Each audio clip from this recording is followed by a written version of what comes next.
So this is a story of a New Zealand woman whose child was born with Down syndrome and a number of other... Actually, it's born with Down syndrome, full stop. That's the first thing. Also born with a number of medical issues. She's gone to ACC and to this point successfully claimed that this should be treated as an accident and a treatment injury. And it's been fought out in the courts. So this is a live legal situation, but the fundamentals are this woman has given birth to a child with Down syndrome and she sees that as a bad thing.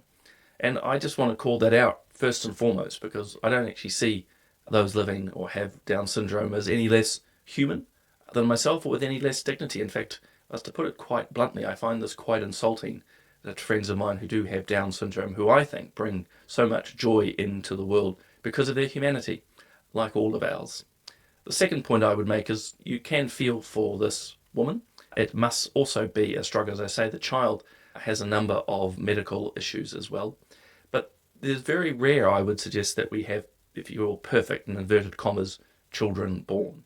These children always have a variety of issues. My stepkids as well, myself too, we all have issues when we're born. So there's a difficulty here for her, I'm sure, and I want to acknowledge that.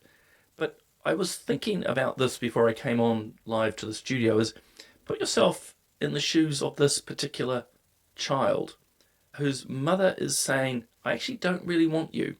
I actually think you're an accident. I think you're a treatment injury. And I see Anna's put a comment in here about insulting. It's terribly insulting to this child. They're probably too young at this point to understand. But fundamentally, this is a mother saying, I wish you were never born. I wish you didn't have these medical conditions. I wish you didn't have Down syndrome.